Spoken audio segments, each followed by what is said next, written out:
So in chapter 1, we met Mr. Stink and we met Chloe. And we learnt that Mr. Stink may not be everything we think he is, but also that Chloe's a little bit sad with her family and with her friends, or the children certainly that she shares her school with. Chapter 2, Icy Silence. "Mother," said Annabel. Mother finished chewing her food completely, then swallowed it, before finally replying, "Yes, my darling child." Chloe just took one of her sausages off her plate and hid it in her napkin.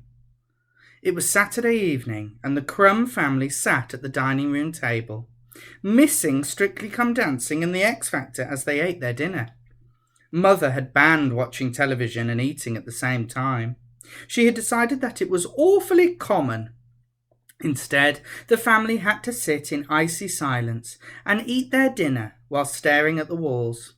Or sometimes Mother would choose a subject for discussion, normally what she would do if she ran the country. That was her absolute favourite. Mother had given up running a beauty salon to stand for Parliament, and had no doubt in her mind that one day she would be Prime Minister. Mother had named the white Persian family cat Elizabeth after the Queen.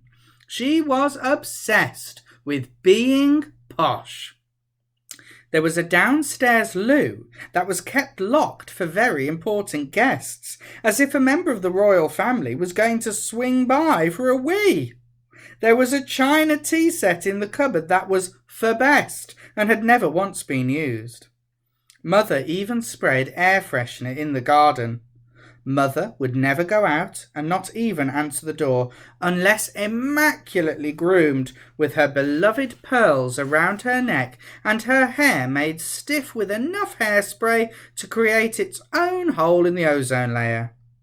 She was so used to turning up her nose at everybody and everything, it was in danger of staying that way.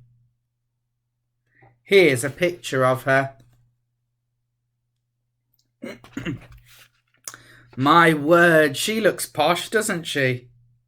Unsurprisingly, Father, or Dad, as he preferred to be called when Mother wasn't around, opted for a quiet life and usually didn't speak unless spoken to.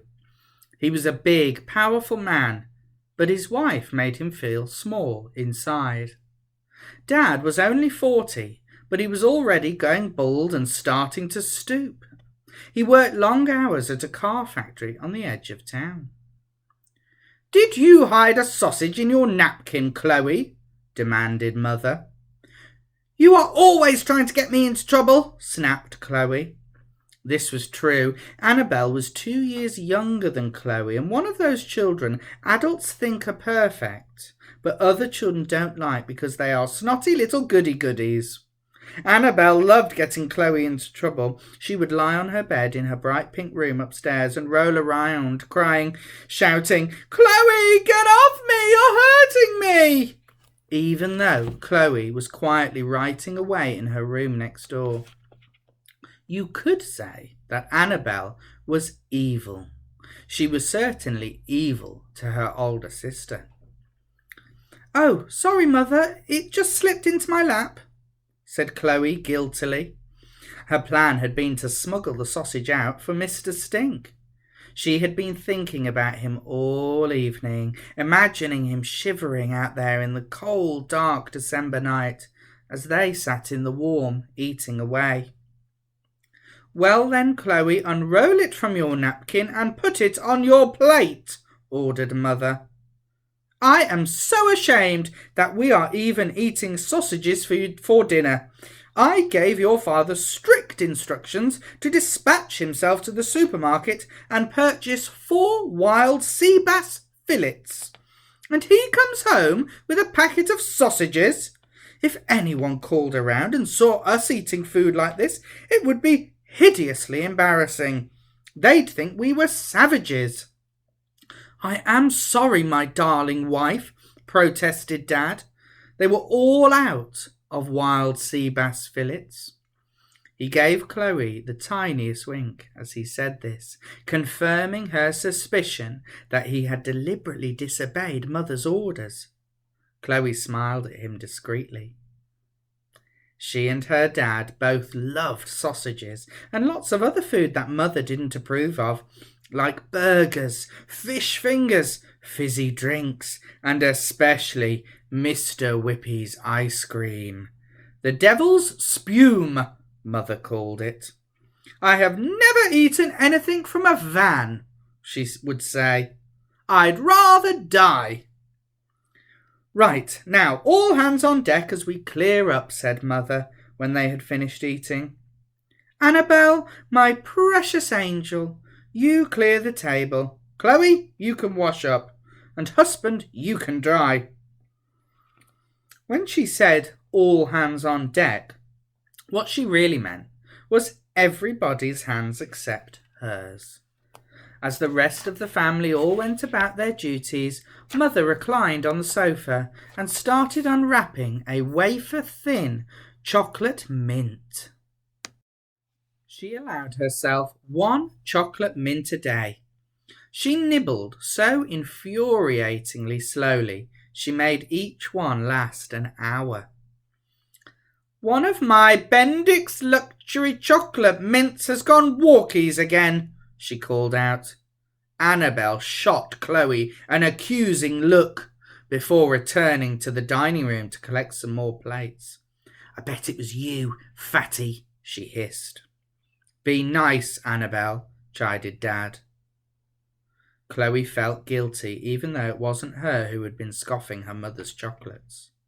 She and Dad assumed their familiar positions at the sink. Chloe, why were you trying to hide one of your sausages? He asked. If you didn't like it, you could have just said. I wasn't trying to hide it, Dad. Then what were you doing with it? Suddenly, Annabel appeared with another stack of dirty plates, and the pair fell silent. They waited a moment until she had gone. Well, Dad, you know that tramp who always sits on the same bench every... Mr. Stink? Yes. Well, I thought his dog looked hungry, and I wanted to bring her a sausage or two.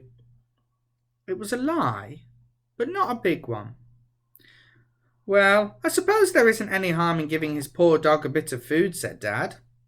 Just this once, though, you understand. But just this once, Chloe, or Mr. Stink will expect you to feed his dog every day. Now, I hid another packet of sausages behind the creme fraiche, whatever that is. I'll cook them up for you before your mother gets up tomorrow morning, and you can give them... What are you two conspiring about?